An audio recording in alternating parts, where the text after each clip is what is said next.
What's going on, Winnipeg fans across the U.S. and Canada? You are now boarding the Winnipeg terminal. I'm Mike D'Andrea. This is Joe Pritchard. How we doing, Joe? We got Brady and Dalton Schoen back. Like, could it be better? I was going to say, there's a couple things that could have went our way as far as the Jets are concerned, but as far as Bombers news is concerned, things are looking up quite a bit and a little bit surprising. But we'll kind of get into that in a bit. But before we kind of get into the meat and potatoes, we always like to have our little ramble sesh and always talk about my beverage of choice. But as we know, still on dry February. I've had dry January. I accidentally talked myself into this month. And yes, it is possible to accidentally talk yourself into a dry month. So we're going back to the original, the Blue Moon, of course, NA. Like I said, we're on a dry month, but I'm a fan of the Blue Moon, so got to have the NA version. Well, there we go. There you go. And I'm underprepared for this week because I was so busy gathering Bombers news. So I've just got a boring old Diet Pepsi that I'm not even going to bother showing anybody because it's not that important. I, I had some Diet Pepsi when I went to Costco today. I got myself got that dog in me too. I had to get that $1.50 Costco dog. Oh, of course. Now, I was gonna say this too. The viewers, listeners are probably really, really confused right now as to why I have this ugly logo on my jersey. And let me just give one of these real quick. It was mainly because, well, I enjoyed watching Money Hands and Goudreau do their thing when they were together in Cowtown. I didn't like the team, but I loved what they had going in those years. And the Battle of Alberta is always fun, but when you had the Smith Talbot rivalry going on, when you had Lucic in the mix, it seemed like they were doing the Alberta two-step with the guys going between the Flames and the Oilers, and it was just like, let's all switch jerseys. And that was always fun to watch. And Money Hands was one of my favorite players on that team too. So Yeah, nice to see. and before we get too deep into the trade and what went where and what, I think I do need to apologize to the rest of Canada. Our people from Eau Claire, Wisconsin, brought a sawmill up to Calgary back in the 1880s and helped make that town what it is. There's actually a neighborhood in Calgary named the Eau Claire neighborhood after what happened with the sawmill and getting everything up and running. So sorry, Canada, it's our fault. I actually didn't know that. Yeah, This is that's mind a thing. blowing. It's absolutely a thing. Huh. I've never really stopped in town. I drove through Calgary before, but yeah, that's actually kind of cool. Next time I go up to Alberta, I'll have to check out the Eau Claire neighborhood because that is awesome. I I guess the did thing. intend to get there when I went to Grey Cup in 2019, but I was otherwise occupied for that week for some reason. Oh yeah, gee, I don't know why. I can't think of anything. No, it was a spectacular week. It just I didn't have a whole lot of time on my hands. Sure, I totally get that, and there may have been some festivities, and we'll just You we'll leave it at that, of course. and even more festivities on Sunday night that we didn't partake in, but that was good times for sure. Yeah, well, I think Alberta is known for festivities. I from Scooter from the Elks Call. He uh, he and I had quite the time when we went to an Oilers Jets game, and this is actually kind of funny too. So I like to get a jersey, well, not a jersey, like a T-shirt or a ball cap or something from any new sporting event that I go to, whether it's hockey, baseball, football, whatever have you. And anyways, so it's like the first intermission, whatever. We go down to like their pro shop, and in there I find an Oilers t-shirt, and I was like, oh, this is kind of cool, whatever. And so at the time, Scooter was working in refrigeration. They did some stuff at Rogers Center, and he had like, I guess he had an employee discount or whatever. He asked if I could get it, and the guy was like, no, like, and I'm like, okay, I totally get that. And then all of a sudden, second period just had started at this point, and we hear the goal horn go off, and he sees me wearing all my Winnipeg gear, and of course everyone's cheering except for me at that point. And so then the guy looks at me and he's like, okay, I feel really bad right now, so I will give you the discount. It's better than what I got in Hamilton the first time I went, because I went to do the exact same thing you did, minus having a friend hanging out with me at that point. But went to Mhm. the little pro shop in the side of the stadium I was in, and just said, I'm wearing all Bomber gear, and the Bombers are terrible at that time. It's 2015, so I just say, hey, I'm looking to upgrade my wardrobe. Blank stare. I'll take that one. Here you go. Wow, that's Yeah, no, hurtful. yeah, that was just like, yeah. I guess you're clearly here. You're clearly not here to enjoy your time. You're here to be working. So go ahead. Yeah, I guess there's some people that love their job and some maybe not so much. No, but we've all been there. Well, yes, we all have our bad days at work, and anyways, now to talk shop a little bit and talk a little bit about the Monahan trade. This was something I don't want to, sound a little conceited, but this is something that when we were addressing the rumors a month ago, I was like, Monahan is the one who would make the most sense because we need that second line center. And Nemesnikov, he's been doing a great job at it, but he's just not the guy. And it's nice to see us get a second line center. Um, but still, I mean, of course, there were some growing pains in the first game.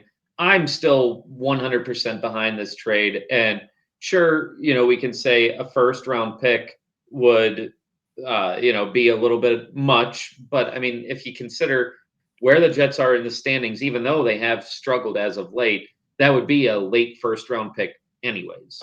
So, And there seems to be a significant drop off from 20 to mhm. 21 in this draft. So as long as the Jets don't crater and do the exact same thing they did last year and end up picking like 18th or something, really it's a high. It's at that point, it's clearly not a first round talent you're getting. So you might as well get rid of the label first round pick. And oh, by the way, the Jets also have Montreal's second round choice. So really, you still get somebody in that caliber, and you're paying them less. Exactly. And, And who by knows? doing it now, you get a month to get Monahan going before the deadline, and get Mhm. him get him fit for that point. Make your assessments. Do you need anything more? You still got some time to work with, as opposed to getting him at the deadline, paying the same price. You're getting him. You're buying another month out of this. Plus, you get a chance to see where all the chips fall. So I Yeah, and who really like knows? that they did it as quickly as they did it. Mhm.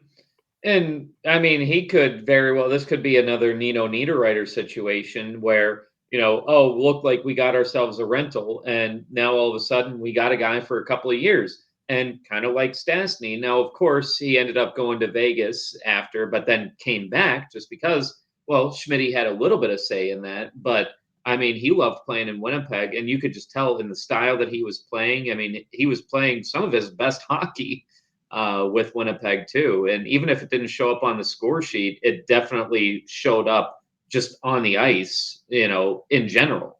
And that's I'm kind of hoping that we have another situation like that. I'm not gonna put all my eggs in one basket and say this is what's gonna happen, but it's just something that would be nice. Maybe he can actually fall in love with the city and the team and the culture in the locker room and stick around for a little bit. Yeah, it would be great if there was if the fit is right and he likes Hmm. where he's at.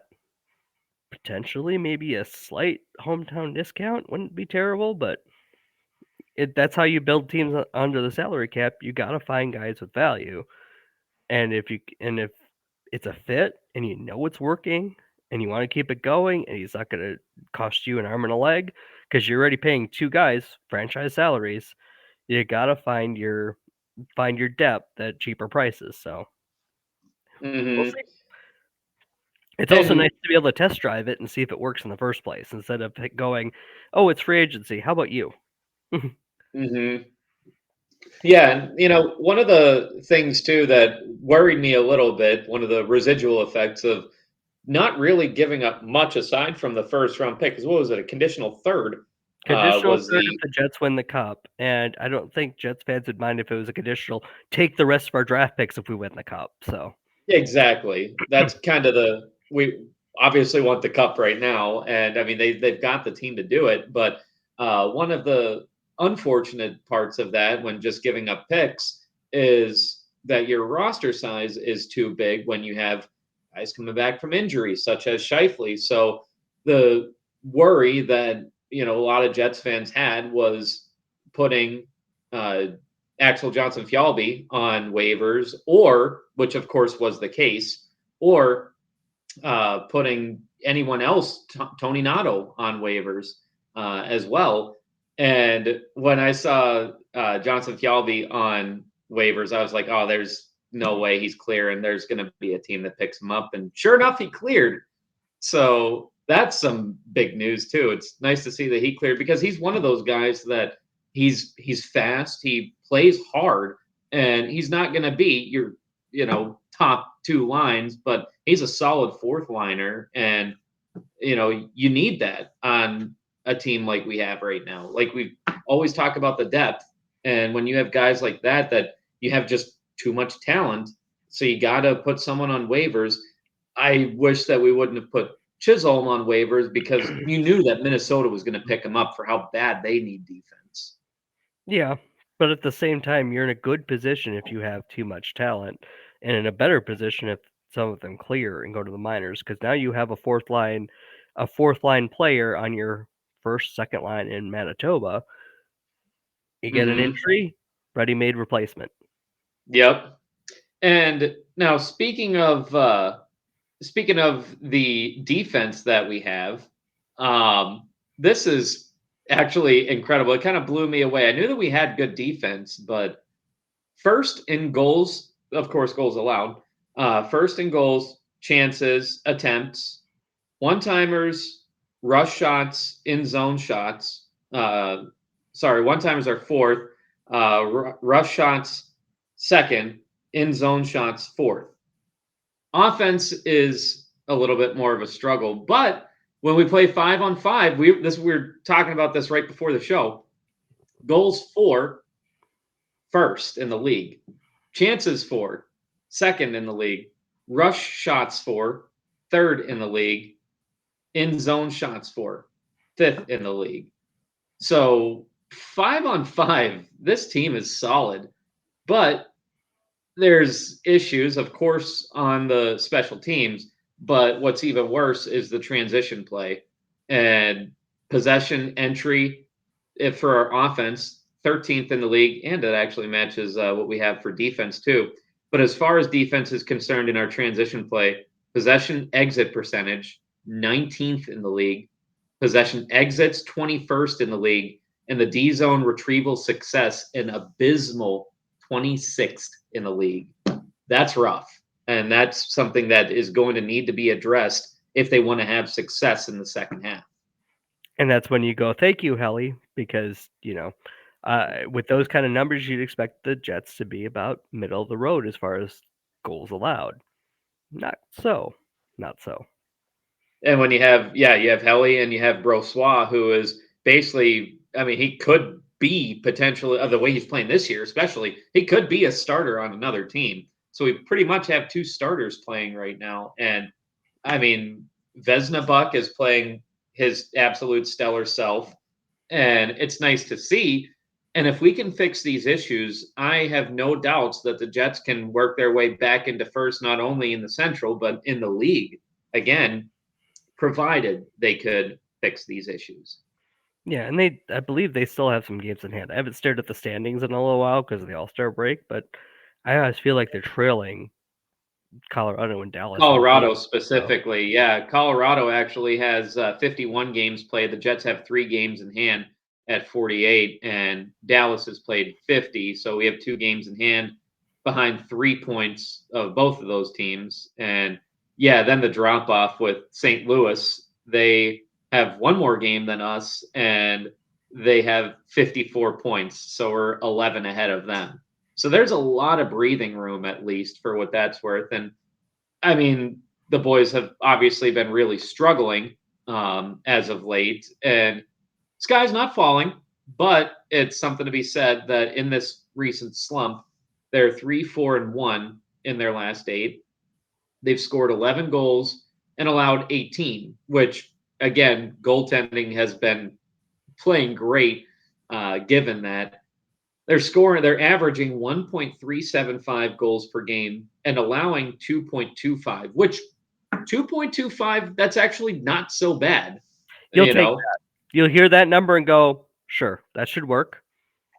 mm-hmm. It's the lack of scoring that's really been the issue. And I mean, you think about it too, playing teams like Boston, Toronto twice, played Pittsburgh, in Pittsburgh, no matter where they are in the standings, they're always a tough team to play when you have guys like Letang, who scored the first goal. You have guys like Crosby, of course, he's defenseman, but still very offensive minded. You have guys like Crosby, Malkin, Gensel. They're always going to be a tough team no matter where they are in the standings. And they're a team that always has our number too, it seems. Yeah, never. It's funny how that works, even across years and even decades, where one team is just going to be like, nope, we're facing you. We're at the bottom of the league. You're at the top of the league, but no, we take care of you pretty easily.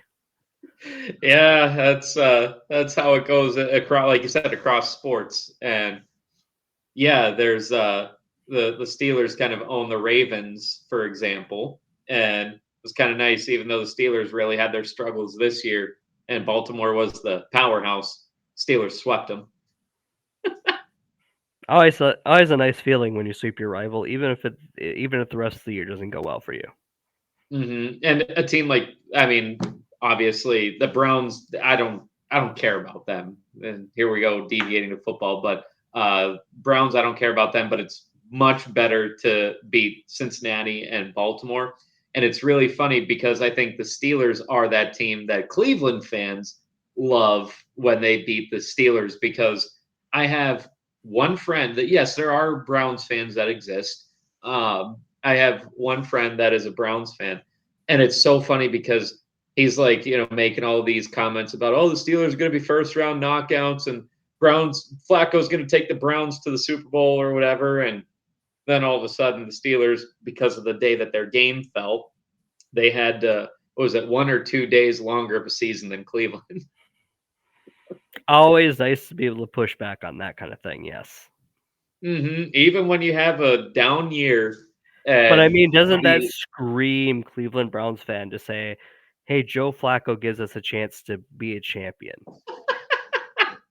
Yeah, I was going to say, like, sure, Joe Flacco has his Lombardi, but I mean, that was a great year that he had. But aside from that, I mean, he was pretty abysmal towards the end of his tenure in Baltimore. And then Denver and New York, we're just not even going to talk about that, because Joe Flacco would be the guy to keep the Steelers from making the playoffs by losing a game.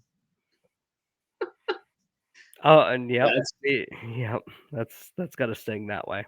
Having to rely on the Jets to keep mm-hmm. you playoff bound, you might as well just write off the season at that point. But it's funny because Strevler was on the same team. I think, yeah, he was in New York at the same time as Flacco. So they were in the same QB room together. Put Strevy in, you cowards. Like, you're the Jets. What do you have to lose? At least be entertaining, for God's sake. When Aaron Rodgers went to the Jets too, I think that you would get a kick out of this. So obviously, for the viewers that don't know, I work as a meteorologist for a news station here in Eau Claire. And anyways, so I have like a plethora of Jets jerseys, Winnipeg Jets, not New York. I used to have a New York Jets jersey, but there was all this talk about Aaron Rodgers going to the Jets. So of course I wear my Morrissey jersey on air that day, and was like, "Well, Aaron Rodgers went to the Jets. I'm excited." Although I would love to see if Aaron Rodgers can ice skate. He can pull off the Canadian tuxedo, we found out. Yes, that he can do. And I mean, Aaron Rodgers will likely never see this, but if he does, I mean, I would play him one-on-one in hockey. And he's a better athlete than I am, that's for sure, of course. But I have my experience playing high school hockey. Maybe that'll play out in my favor, and could maybe beat him one-on-one. I'll go make the popcorn. Yes, Aaron Rodgers, I'm challenging you one-on-one ice hockey, me and you. If you ever saw this, yeah, please I think hit me up. I think he's got better things to do, as do most people, to be fair. He had his darkness retreat for 4 days, for crying out loud. Yes. Yeah. So he did nothing. So he has time. This is true. He could have just cut one of those days out and instead catch up. And come back to Wisconsin to play some hockey. Just instead, I mean, I'll even meet him in Green Bay. Green Bay's only a couple hours away. I'll take the drive on 29. Yeah, I don't think he's a welcome face in Green Bay right now. Give it a couple years again. Yeah. Well, then when he goes to the Vikings, just like Brett Favre did, then he'll really not be welcome in Green Bay. Yeah, then you can catch him in Minneapolis. That's a better drive thing. That's a closer drive than Green Bay is. Exactly. And then, give it about another 11 years, and then Jordan Love's going to go to the Jets. Vikings. And then go to the Vikings and complete the story. If that means he's a Hall of Famer and the next guy's a Hall of Famer, keep playing the same thing over and over again. I'm okay with it. I just think that it would be so funny if Aaron Rodgers ended up going to the Vikings, like after one more year in New York. And I feel like he'd be the guy that would do it too, just to spite that. Like, oh yeah, like that would actually happen. No, he would do it. The last guy did explicitly that. He said, "I'm not coming back to the Jets. You can cut me now."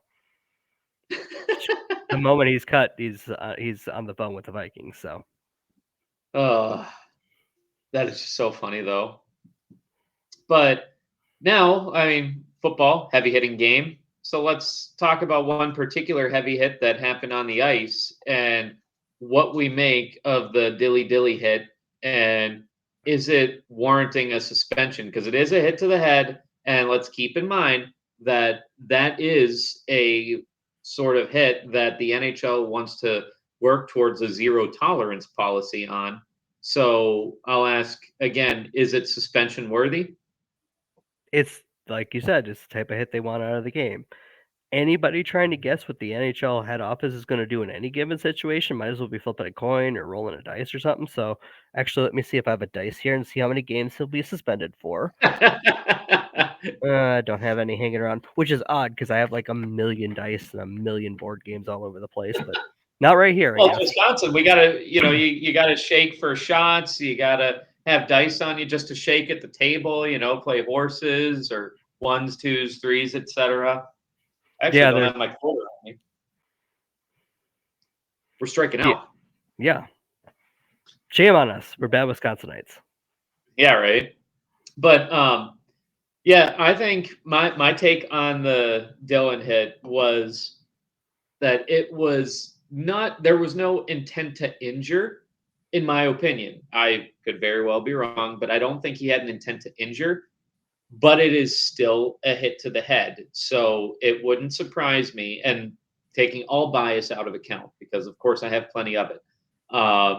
But I think I'd be surprised if it goes beyond 3 games, but I think anywhere from that 1 to 3 game range is where he'll likely fall under a suspension. Yeah, my gut instinct is it's 1, just because you're sending a message that you can't have that kind of hit. And it sucks because, he's a big boy and very, very physical. He's not a buff, but he's about as close as we can get right now. He's the closest that we have. Stanley has his size, but I don't think he's ever figured out how to use it aside from falling on Kirill Kaprizov. Speaking of pissing off Minnesotans. Yeah, I was gonna say, I think that's the only way that Stanley's ever used his size. And I just thought of this now. who Logan Stanley reminds me of? Do you remember Hal Gill? Vaguely, yes. So he was a guy that was as massive as the day is long, kind of like Logan Stanley. He had I mean, this is, of course, relative to the NHL. He was not the best skater, not the most coordinated, and didn't know how to use his size.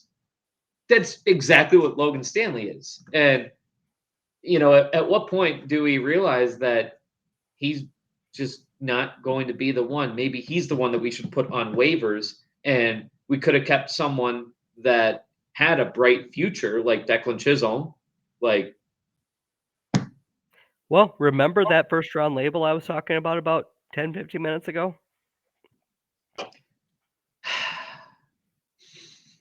yes. So, benefit of the Monahan trade being that we don't have a guy with that label on this year that may be a second round talent. Hmm. Yeah. I don't know. I think it's time to move on from the Logan Stanley experiment. I had high hopes for him too, because I thought if when he played his first couple games, I was like, okay, well, he's not the fastest, but he's trying to just get a feel for it, I think, and eventually he'll be able to use his size. He'll be able to be that physical guy, like like I said, like a Buff or Dillon or hell, Lucic. Even someone that can just use their size. Where is it? We've been waiting. Yeah, and that's probably not the kind of thing that'll be learned over time either. It's either there or it's not. Hmm. Yeah, I think it's time to move on. But so do most now, Jets fans, to be fair. yeah, I was going to say I see a lot of hate for the poor guy in a lot of those groups, which he would have been a lot of those Facebook groups, I should say. He would have been and still could be a nice trade chip. I mean, he wouldn't return a haul, of course, but he could be part of a deal if they wanted to bring in someone else at the deadline. I think that they're fine standing pat right now, but who knows? Well, we'll see in about 2-3 weeks whether the scoring has kicked back up again. Because they were scoring at a pretty good rate earlier in the season. And it picked a bad time to decline because you had the All-Star break in there. And that it was nice to have that break so they didn't just keep rolling and having trouble and struggling out of it. But it's also hard to go, okay, and just see, are the same problems still existing, or is this just a team that's rusty now because they had the break? And it's harder to diagnose when you have that kind of a break in there too. Now, do you think that it is too early to panic, or do you think that Yeah, way too early.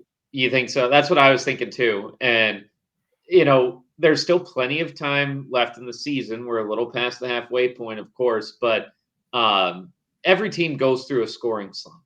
It happens, and thankfully, like we pointed out before, giving up just over 2 goals a game in this slump that has just been seemingly terrible over the last 8 games. Our goaltending is still stellar, and if we can just get the scoring, give Helly some help, give Brossois some help, I think that this team, like I said before, could jump right back up to the top of the standings in the league again. But going back again to what we said, transition play, that needs to get fixed. Special teams needs to get fixed, and that's about where we're at. It's also nice though that we're talking about a slump for a team that's gained 7 out of the 16 possible points out of those Yeah, games. So we could be talking about a lot worse too. we could be talking about last year's collapse. I think that's in every Jets fan's mind. It's like, didn't it start right about now? Yeah, that's I think this is a different group of players, different set of leaders, different system in place. They have a lot of the same players, but not everybody, and not some of the key pieces. So hmm it's hard to mentally separate the two because of the way it feels right now, but it's really important to do that. And I like Lowry's leadership better than, well, what we had last year after Wheeler got stripped of the C. Um, it's I still think that change in the locker rooms there. I still think the boys are having fun, even though that they're on this skid. But obviously, winning's a little more fun than losing, so it could be better. And I think that they'll right the ship. They'll get back on course, but they just need to solve those issues that have been plaguing them all year. They had a tough portion of the schedule. They had a tough road trip, 2 games in a week against the Leafs.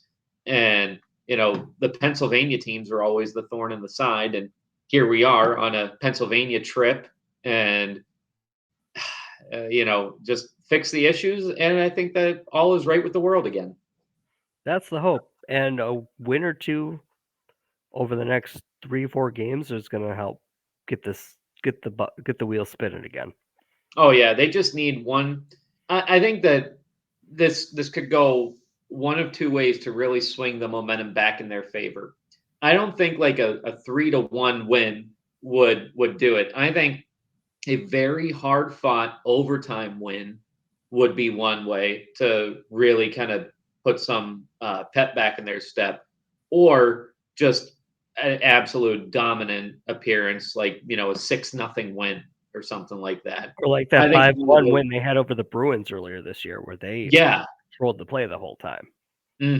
that would be huge. A win like that would put all the momentum back in the world, and even a hard fought overtime win too. An overtime loss would be very crushing, but if they could win a game like that, I think that they could get right back in the saddle. Yeah, I don't ask me next week how I feel. I like this next week. Yeah, That tells a lot about this team. yeah. Honestly, the next week or two, that's going to be the difference maker. And I think if we're here in 2 weeks and they're still playing the way they have been, then we might start to panic. But I still think it's too early. Yeah, let's see how Monahan fits in. See how Nemeshnikov meshes with the fourth line, because, like you were mentioning, he was doing pretty well as a second line center. But you take a guy that can manage to be a second line center pretty decently and stick him on the fourth line. Doesn't he have the advantage over most of the league's fourth lines at that point if he fits in with that rest of that line? Absolutely. Yeah. So that'll be exciting to see. And other exciting news in Bomberland, you like that Bomberland? Um, there's actually a lot to talk about because, well, free agency has blown up. We'll hmm just say And that we're not much. even officially at free agent signing time yet. Yeah, not officially yet. No, but the tampering window, or as we like to call it in CFL land, the Ed Hervey window, uh, it opened up and it went off like fireworks. Ask any Toronto fan right now, and they're going to be like, "Where's my team?" Except that some smart Toronto fans I know have gone, by the way, we can still field a full roster, a full starting roster of players we know and players that are good without all these guys that have left. That's what you get when you're 16-2. You have that kind of depth. So Hmm. yeah, they're feeling the pain over the past couple of days, but they'll be fine. They'll be fine. So with the Bombers, I mean, had a couple losses. Hardrick is a hard one to deal with, especially going to the Green Guys, but that's going to Yeah, happen. Demery Houston, and now today Ricky Walker to Calgary, which tells me that Calgary is changing directions finally, because they were the team that were in the Bomber shoes about 5, 6, 7 years ago, where they were on top of the West. They bled free agents every year, but they kept reloading and reloading, and then eventually they forgot how to reload. So now this is the first time I've seen them go out and grab a bunch of free agents, which is it's really not their modus operandi. But John Hupnagel did step away from more than an advisory role, so it's other people in charge now. So different ball game in Calgary, clearly going after the free agents that they're going after. But we could talk about the guys that left all we want. Even Drew Richmond, who retired because he didn't get a pay raise from the sounds of it. He might have slotted into Hardrick's spot, but You can take those kind of losses when you get guys like Brady Oliveira and Dalton Schoen back in the same day. Yeah, that's what surprised me too. Like I thought, okay, we can get one. Both just ain't gonna happen. And that was something that we had in the chat too, Right, we even where talked about that. It's like, okay, we get one, the other one's probably gone, but now I'm guessing, especially since seeing that both Oliveira and Schoen most likely left money out on the table to come back, I'm thinking Hardrick's money ended up going to give that little extra to Schoen to keep him around. I think so. Yeah. And I'm going to be excited because we brought back some big names, and I'm excited for this upcoming summer to see where things go. But like you said, Calgary is retooling, and they're looking like they can actually be a real threat this year, like a real threat. So They also brought in Matthew Schultz at quarterback to challenge Mayer, who really, it's weird. When he was backing up Bo and starting when Bo got hurt, he was fantastic. And then all of a sudden, as he's the number one guy, it seemed like the league figured him out just at that point. So having and they didn't have a backup last year. Let's be fair. They no, had Tommy Stevens was there, but he was your short yardage guy. That's all he was. And they didn't have anybody else they trusted to go in if Mayer struggled, and he struggled quite a bit. So now they've got a guy that is used to coming off the bench in Matthew Schultz being that 1B quarterback. So that'll help them out. They're adding some pieces. They're really they made a pretty spectacular run at the end of last year to climb over the Riders for that last playoff spot, even though it did them no good in the end. right.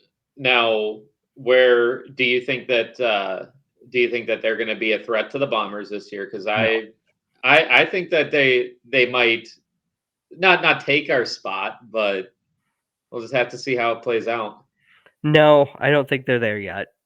They were very talent deficient last year, and it's going to take more than one off season to fix that. Sure. Um, I think the Riders would have a better chance of being in the BC Winnipeg club at the top of the West.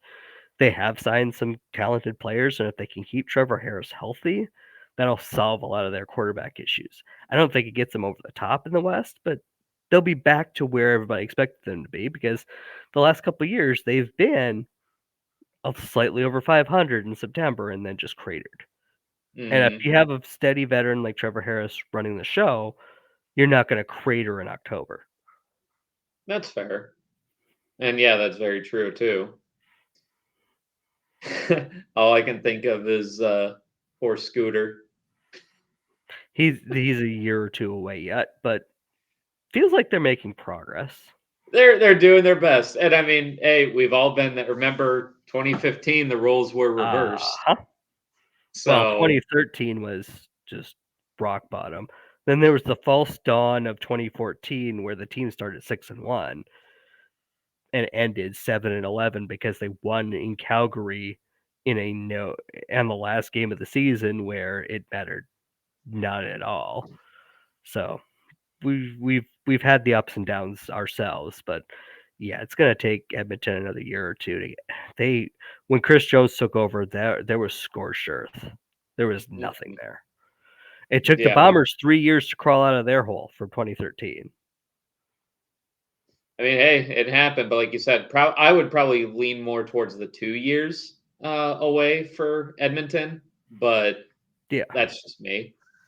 Quarterback position did get stabilized with McLeod Bethel Thompson. That'll help a lot. Because then you can have Trey Ford in packages. You don't have to expose Trey Ford to having to be the guy because the league figured him out after about 2 or 3 weeks too. It's keep him in the pocket and he's not going to beat you. Hmm. So give him another year to develop. See if he can become a more than just an athlete playing quarterback. Yeah. And when you have a Club Bethel Thompson there, you have a steady veteran that's not going to make you play Ford as a starter, Hmm. which pisses a lot of Edmonton fans off. They want to see Ford, but by the end of the season, it was clear he just wasn't quite ready. Showed a lot of good signs. I'm not going to tell you he didn't, but he wasn't ready to run the team on his own yet. Right. Yeah, I mean, you got to play the guy that makes sense. I mean, You between me saying that and us and me admitting that Eau Claire had a lot to do with Calgary, I'm sure we're going to be off of Shotgun Sports. This might be a last show with Shotgun. So, yeah. For what it's worth, for any viewers that we may have in the Calgary area, I at least have this, so don't cancel us, please. I know. I think I've scorched earth in Edmonton pretty well tonight already. So, Yeah, I think that we've pretty much dug our own graves there. yeah. And mostly me, to be fair. Just to go back to the Bombers for just a second, there are still some names out on the free agent list to keep in mind. Brandon Alexander, Rashid Bailey, Sergio Castillo is still out there. Janarian Grant's out there. And the Bombers did sign a return specialist today from U.S. college ball. So hopefully that doesn't mean Grant's gone, but it's always nice to have other options. Jeff Gray is still out there. Theodric Hansen. We know Jackson Jeffcoat's going to be testing the market. Winston Rose is listed as a free agent, but to be fair, he was pretty much beaten out here last year, so I don't expect him back either. And there's a few others on the list, Jesse Briggs and Shane Gauthier from our special teams that hopefully are coming back, but I'm sure they're going to want to take a look and see what's out there. Right. And I mean, why wouldn't they? Right, of course. That's pretty much what Brady did. Brady got to the point where he could listen to other offers, see where his value was, and then use that to go, okay, I'm coming back to Winnipeg for X. Hmm. And You love to see that too. you love to see the players get as much of the money as they can get while still being able to stay home. Hmm. Knowing his worth is, huge. Yeah, absolutely, Now, and he's earned it. He's earned every penny. oh, for sure. Now, obviously it would have been depressing for him to leave, but thankfully he's staying. So as we go to land the show tonight, one of the things this is actually a really good question that you had posed, Joe. So I'll ask you first, and this could go in the realm of any sport, any city, whatever have you. But as a kid, which player leaving your team affected you the most? And I got to give you credit for that question. I did not come up with that. Yeah, because on the Twitter universe yesterday, it was a whole bunch of fans saying, "I'm never buying a player jersey again. They leave all the time. This, that, and the other thing." And it's like we've been seeing this for decades now. Like I understand the anger and frustration. Hey, it'll be a good question for tomorrow night, but like this happens every year. It's okay. We'll get through this. Hmm. But when you're 10 years old, it's not as easy. No, I do remember Paul Molitor leaving the Milwaukee Brewers to go to the Toronto Blue Jays right after the Blue Jays had beaten the Brewers in the 92 pennant race. And of course, the Blue Jays won the World Series. And they'd go again with Molitor the next year and win again. And the Brewers cratered, and that was no fun. Not at Yeah, all. and then So Paul I haven't rooted for the Blue Jays in a game ever since. So I don't blame you. That sounds, tragic as a kid to go through. total sports fan logic too. I hate something you did 30 years ago, so screw you forever. Yeah, this one I'll get into mine in a little bit here, but in my adulthood, when Stastny left to go to Vegas, it was a similar situation. I would have been, well, I shouldn't say I would have been. I was the guy that boo bird every time he touched the puck. I could not stand him. And then when he came back, I was like, okay, I'm willing to give it a Jersey chance. out of the closet, back on. Just don't break my heart again. They But always do. I would have to say, as a kid, let's see. Does retirement count? Yes. Okay. As a kid, what broke my heart was Jerome Bettis retiring because it was poetic. It was awesome. His hometown, Super Bowl 40. He, you know, finished the story, so to speak. Won his Super Bowl, and it was like you're so excited about winning the Super Bowl as how what was that? 11, 12 maybe. And anyways, then knowing that the bus is not going to be on your team next year, that was so bittersweet to watch him hold up the Lombardi. And now I feel old. Yeah. Because I remember him as a rookie. Yeah, well, yeah, I guess you would. Yeah, well, that whole team, and yes, this is going to make you feel old a little more, but that whole team when I was, elementary school had guys like Tommy Maddox or even Ben Roethlisberger because he was a rookie when I was he was drafted in 2004, I believe. So I would have been in going into fifth grade. So there's that. But yeah, who else? Hines Ward, Antoine Randall, Troy Polamalu, like those were the guys. Joey Porter, that I just that team today, as physical as they played, oh boy, I mean they'd get flagged every play, but teams would be scared to play them. Yeah, that's for sure. I could probably do the same song and dance about the '96 Packers. I was about the same age as you were at that point. So, with your 2005 Steelers. So, 96. You want to know how old I was? yeah, you were alive. That's all I need to know. I was younger than your son. Yeah. I'll Yeah. just leave it at that. Mm-hmm. Yeah. But I mean, we've covered it all today. I don't know if you have any closing thoughts aside from the skid that we're on. This too shall pass. I just want to leave those parting thoughts. Yep. Yep. But hopefully next week we're going to talk about that little bump in the road we had over the past couple weeks, and it looks like they're back up and running, and everything's hunky dory again. You heard it here first. That's what we're talking about next week. And if not, we got a whole lot to talk about next week. So either way, we win, right? Exactly. And we'll always have the best content for you. Latest Jets and Bombers news here at the Winnipeg terminal. We are clear for landing for the dub. Go Jets go.